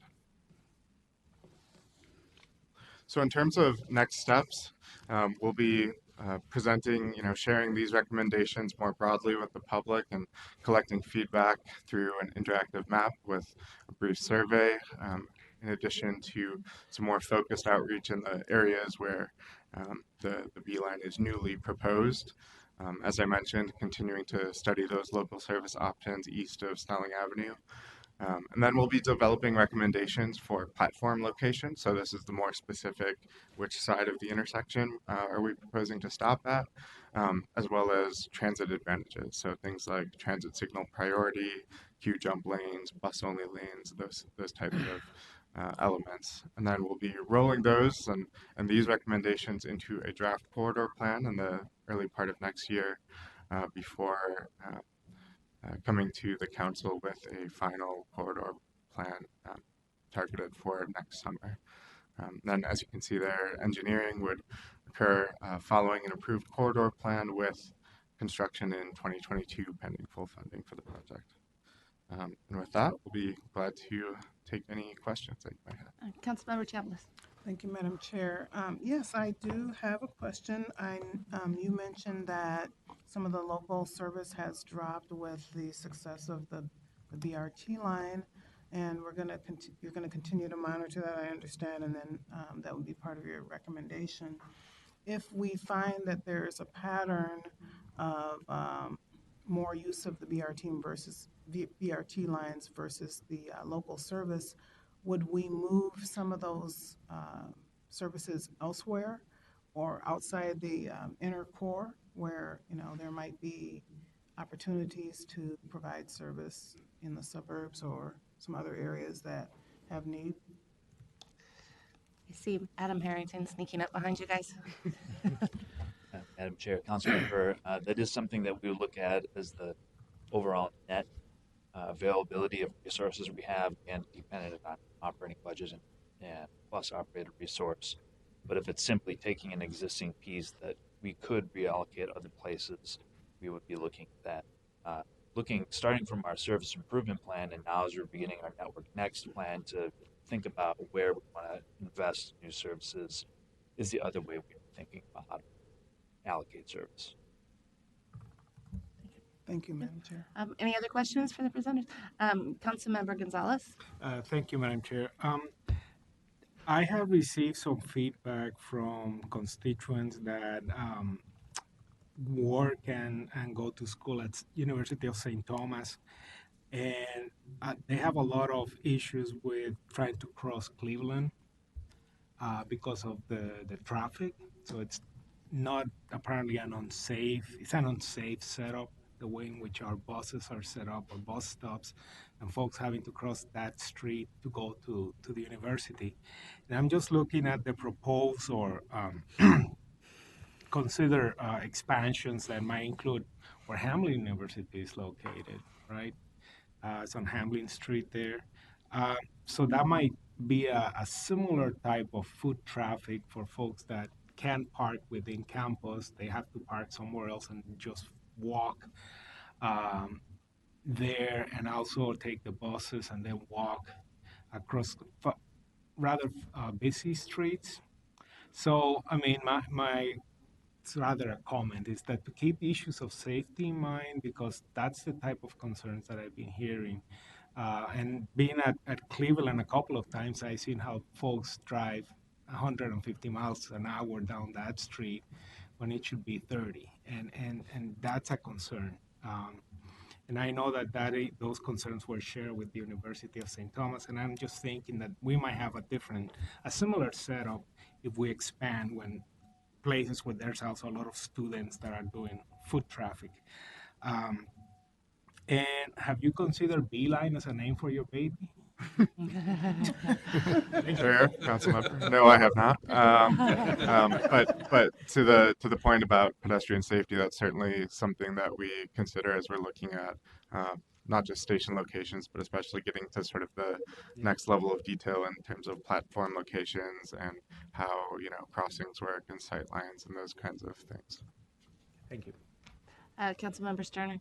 Great, thank you. I just was going to maybe ask, like on the Route 21 versus the Beeline, is there ways that you could like improve both services, like be the local bus service, or maybe it skipped some of the stops that the Beeline was stopping at, so it would be quicker because you've already got the BRT taking that spot? I don't know if that's ever a consideration, something like this. Chair, Councilmember. Yeah, well, we certainly look at how best to combine the mix of services. When we look in most cases, I think when we look at retaining that local service, we want to make sure that it still is providing a connection to the BRT service. So if it's somebody that wants to connect to one of the in-between spots or stops, they still have that option. But certainly something that we'll continue to consider. Okay, thank you. Councilmember Atlas Ingebrigtsen. Thanks, Chair. Just two things. One, I'm going to just say this all the time when we're talking about projects, is that I hope that there is explicit efforts to engage high school students. I think that this is a great space, and one, because we want to build great ridership and have them have great experiences so they continue to have that behavior their entire lives, but And I don't know if Central is one of the schools in St. Paul that is using bus as much. But I know that St. Paul has been wanting to have that, so, and the potential will certainly be highly valuable with this. So I just want to, make sure we're thinking about that audience. And Southwood High in Minneapolis would certainly be served highly. There's also Longfellow, which is a high school for young moms that is in the Longfellow area that I think would be served well by the 44th Street Station. But just something to kind of think about and be mindful for. The other thing that I wonder about is the stop that helps people connect to the river gorge. And I'm know this is just the plans at this point, but I think it's important to think about the potential as a destination that people want to get to.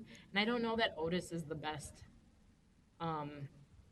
place for that, and maybe it is, but maybe both sides of the river. But it's just something to think about as the plans moving forward and stops are really being considered, is just that thoughtfulness about the national park there, and that bridge can be windy and intimidating at certain times in the year in particular.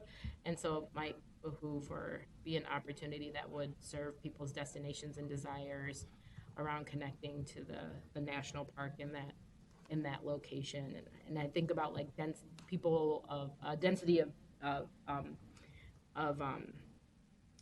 transit-oriented development at the Longfellow Grill and the coffee shop that's right at the west side of the river in that location. Just something to think about.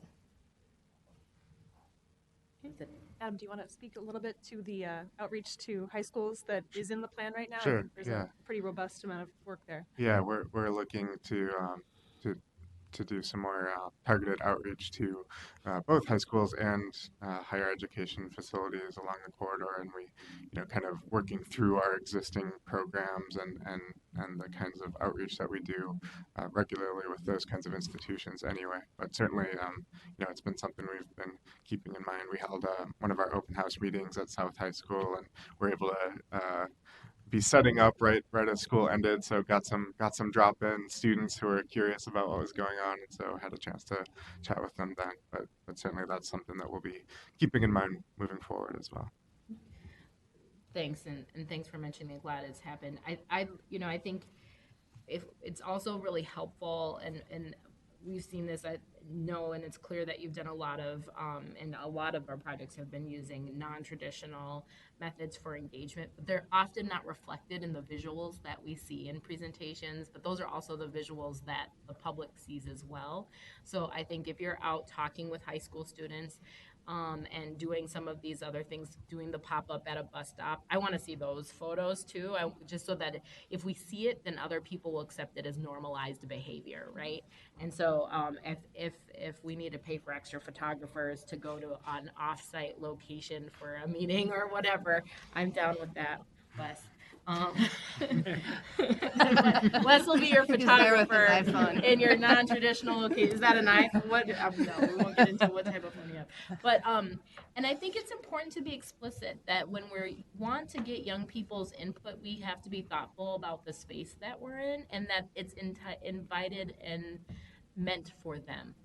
And so I think that's really important. And I've been talking with Wes, and we're looking into other stuff that we're doing as a system. But a young man was injured crossing the tracks this summer, and I got a lot of calls. And there is a lot of fear about light rail in communities around young people. And so I just think there's light rail, and we know we have way more issues with pedestrians and buses, and particularly not necessarily our buses, but school buses in particular in our state.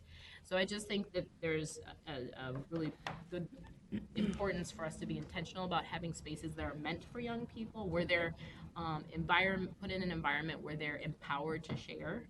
And maybe that means making sure that they're younger people who are doing the engagement around that. And we're partnering with them to do that work. So I just want to encourage that. Thank you for doing it already, but having photos that normalize that is and that we can use to promote that it's happening, and where young people can see themselves in the things that we're doing, I think is also really powerful too, and I'd like to encourage that. Thank you. Any additional questions or comments?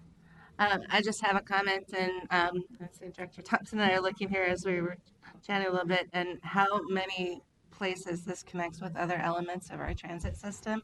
It's really seeing the system evolve over all of these years, that this is going to be something that's really going to be kind of the great connector that really gets people not only using transit, but being able to get to multiple destinations for different reasons. So it's very, very cool. So very excited. So thank you. Thank you. All right, our next information item is the Public Transit and Human Services Transportation Coordinated Plan. We have Heidi Schalberg here. Welcome. Thank you, Madam Chair and committee members. Heidi Schalberg, I'm Senior Planner in MTS. And we may have one of the longest plan names with the Public Transit and Human Services Transportation Coordinated Plan.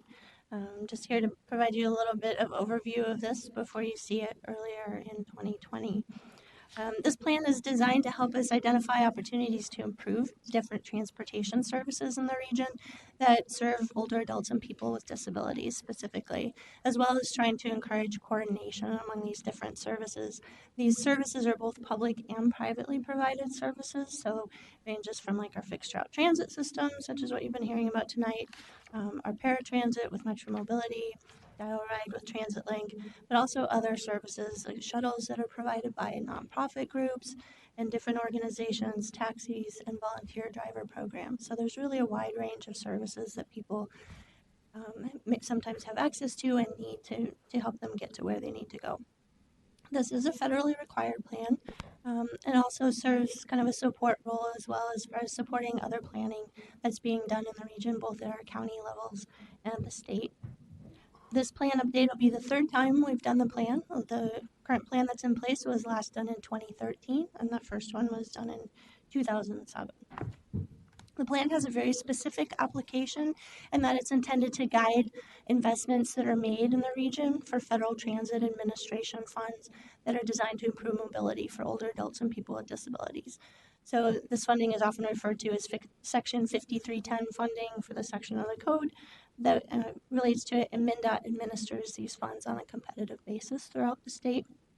We have approximately $2 million a year for the Metro for funding, and the funds can be used for different types of projects.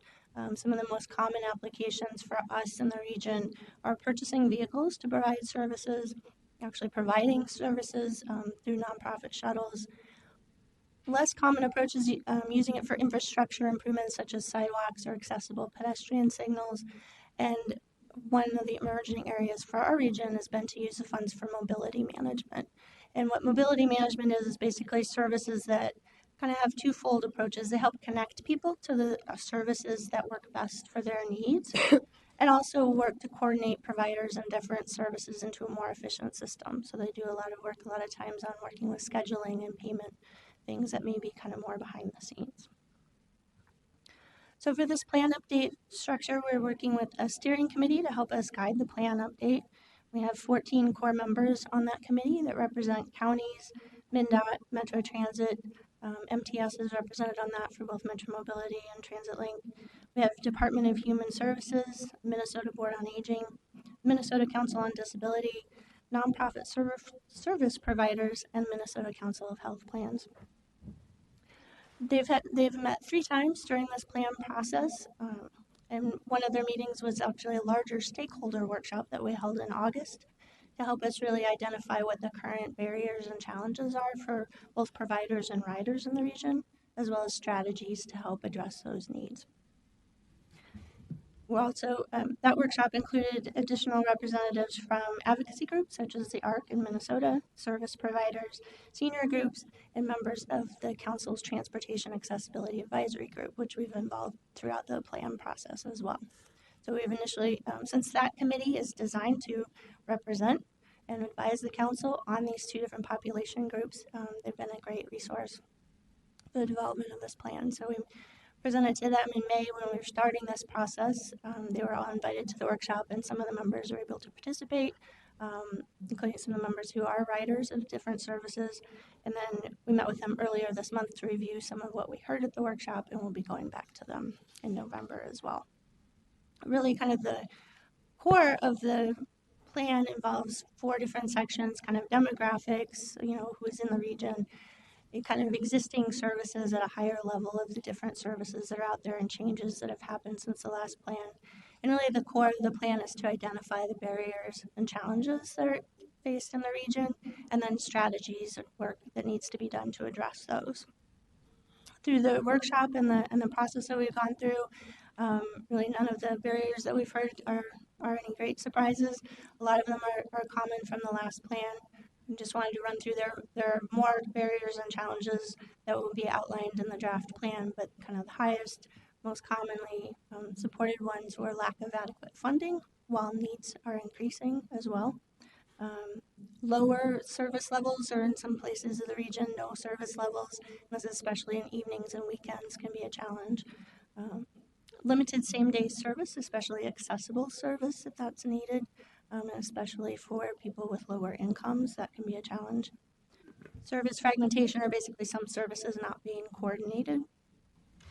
And we've also heard of the challenges of using fixed route transit, so this is kind of a wide range, whether it's navigating fixed route, concerns about what if you need assistance when you're on it, to payment. So that encompasses a lot of different concerns.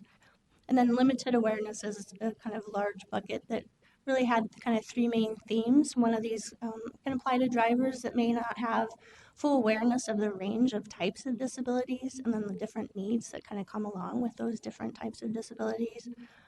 For riders, this is a challenge to understand the full range of what potential transportation options they may have and how to use those different services. And one that was, I think, newer to this plan was that we heard specifically about limited awareness for elected officials, that there's kind of seems to be limited knowledge of these challenges and lack of prioritization for these. So as I mentioned, really kind of the core of the plan, since the application of the plan is to provide support for funding applications that we receive in the region from the Federal Transit Administration. That work is identified in the strategies and potential work that can be done to address the barriers and challenges that we've identified in the region. So basically applicants for that 5310 funding through MnDOT, when they're applying, they need to be addressing some of the strategies that are included in the region's coordinated plan. So we've grouped these into kind of 3 main topic areas and categories. The first, obviously, by the name of the plan, is to coordinate. Try to coordinate and consolidate services and resources where possible.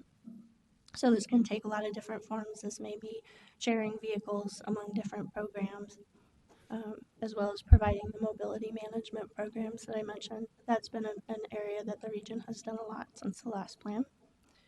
Mobility strategies, such as actually providing more service in different forms, but this can also include supporting services for that as well. And then community training and organizational support is kind of a broader category, and that can include things such as providing travel training to teach riders how to use different options, as well as language support services, not only for those that may speak a language other than English, but one thing that we heard from our TAAC committee too was the importance of understanding that people with different types of disabilities, such as cognitive disabilities, have communication challenges as well, where there needs to be awareness and support in place for them to use the services. So just to give you an idea of the, excuse me, the schedule and when you'll be hearing more about the plan. So we wanted to give you an information item today because we are anticipating releasing the plan for public review and comment in November. So right now our steering committee is reviewing an initial draft of the plan and will be providing their comments to help us finalize that initial public draft. So we're aiming to have that released the day after Veterans Day, November 12th. We'll be using a 45-day public comment period at a minimum. One thing, we will be doing a comment period concurrent with our Technical Advisory Committee and Transportation Advisory Board Committee process. So that comment period will run through a date to be determined in December. So will end after the TAB's December meeting. We'll be taking comments through as we're bringing the plan through those committees. And then the comment period will end and we'll be able to review comments and make any needed changes to the plan before it would come back to this committee and then the full council. One of the things we're doing with this while the comment period is open is we're working with our steering committee to identify different stakeholder groups to do targeted information presentations to them to make them aware of the plan and the public comment opportunity and kind of what's included in the plan. So we've had a few requests from steering committee members already. One of them is like a transportation coordination work group that the Department of Human Services runs. We've had a couple of requests from counties as well. So we'll be working with our steering committee members to make sure that we're getting the word out to the appropriate groups for this. And then after we have the comment period, we would, as I mentioned, make any needed changes and would anticipate coming back to this committee at your January 13th meeting for approval by the council later in January, pending any changes. That's all I had for right now. If we have any questions, I'd be happy to try to address them. We have a few. Councilmember Chambliss. Thank you, Madam Chair. You talked about some of the primary service barriers and the limited awareness, which you just mentioned, as well as about with the stakeholder groups and how to get, I'm just curious how we can get this information packaged to our elected officials. I was at a meeting earlier today to talk about the Highway 252 changes to expand it into a freeway, and was sitting next to Senator Hoffman in Senate District 36, which is my district where I live, and he's a big advocate for disability and making sure that we have accessibility.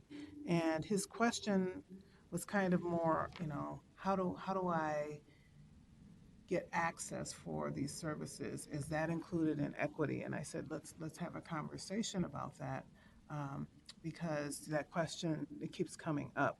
So I think it's something that if we can get it addressed, or if I had some tools to provide, or if we created some tools to provide to our elected officials or included them in presentations for our stakeholder groups, I think that would be great.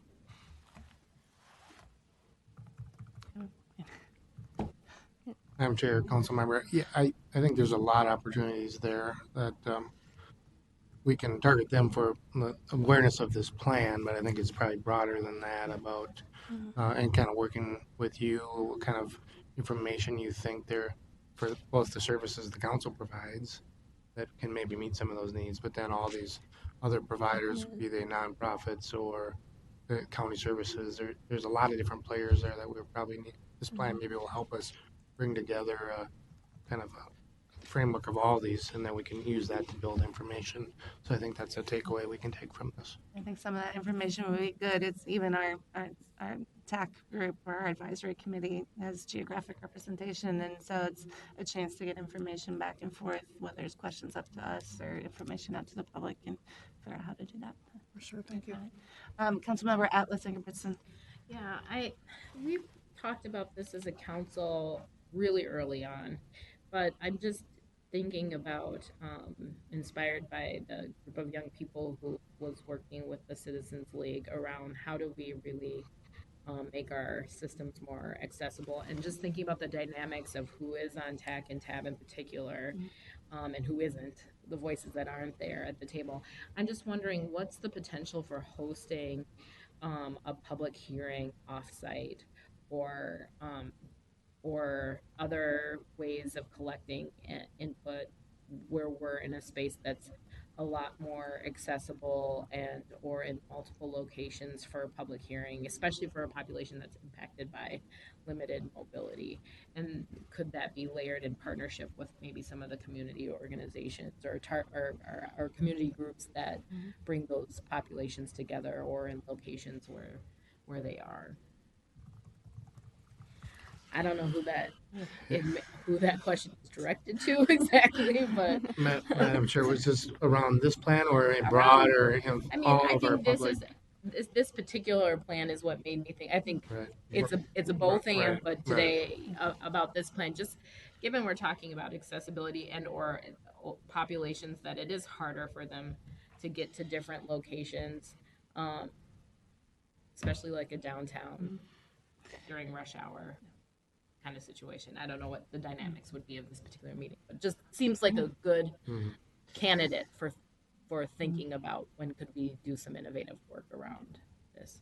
I don't know that we have an answer today, but yeah, I think it's definitely something to consider. And I think if you look, you heard the presentation earlier about the Mall of America Transit Station and how there were some significant changes by bringing tech out to look around and to, you know, how are you going to move around in this space? And it was really, we've done that at a few other places too, and had some really constructive, there have been changes to platforms because of that sort of dynamic. And I think, but that's again, going out with people in the spaces, what works here, what doesn't. And so, yeah, we can figure something out.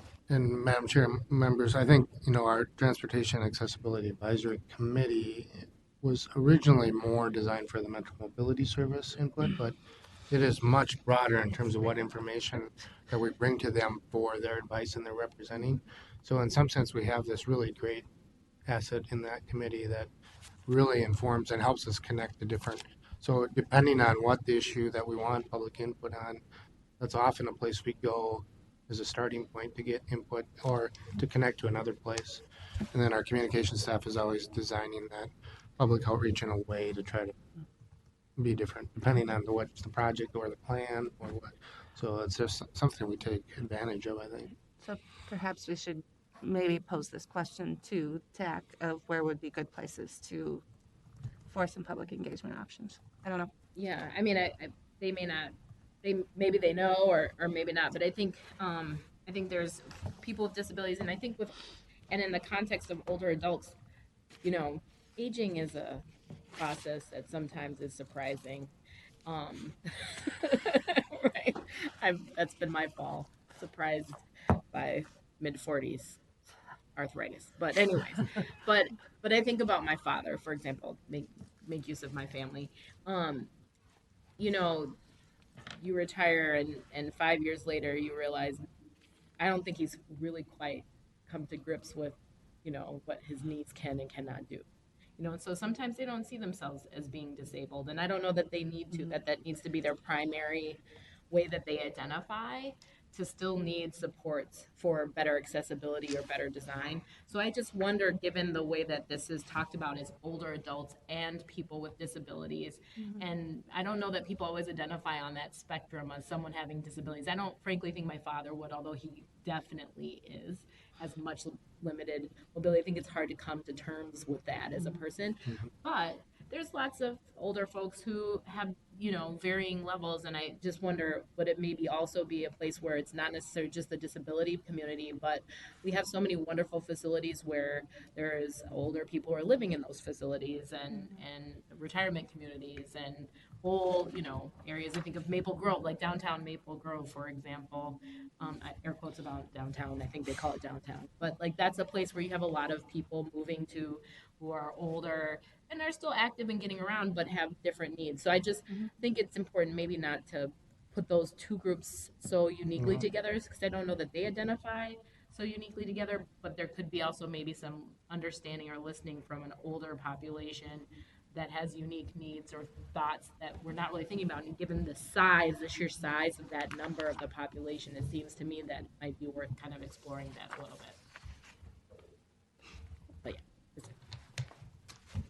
yeah.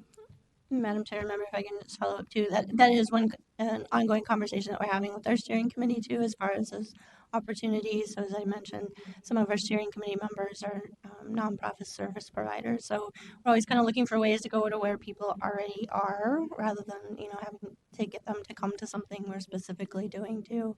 And we don't have specific opportunities identified yet, but that's one conversation we've been having with them, as far as if there are opportunities within the structure of their programs and days when they're providing transportation services, that we could be there to communicate.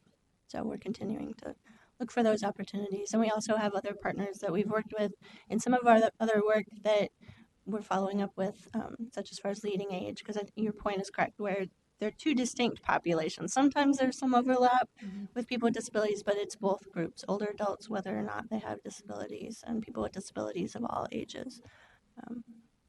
So that's something we'll definitely continue to look for opportunities during this period. Okay. Any other additional questions or comments? All right. Councilmember Gonzalez. Thank you, Madam Chair. Just a quick question about the the report, because I see that you're gonna identify the barriers and the challenges, but are you gonna also be proposing solutions, specific solutions? And I'm thinking, if you think through the solutions, would you give a range of the costs that go along with those?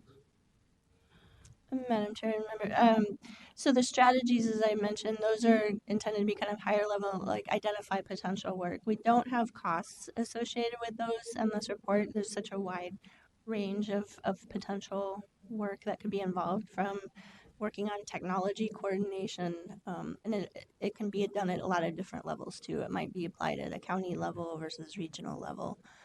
So costs would be relatively difficult to do for a plan at this level, but we are identifying, there are some like specific examples, like a very specific tangible need that's been identified throughout the state as well. At the legislature is a need to identify, have a definition for volunteer drivers versus for-profit drivers, and some additional work to support those volunteer driver programs as far as reimbursement. So there are some very tangible projects and work that are identified in those strategies. Thank you. All right. Any additional? All right. Well, thank you, Heidi. Thank you. Appreciate it. Before we adjourn, there is one announcement. We will not have a meeting on November 11th. It is Veterans Day, so it's a council holiday. So we will be back here November 25th. So with that, I would entertain a motion to adjourn. So moved. Is there a second? Second.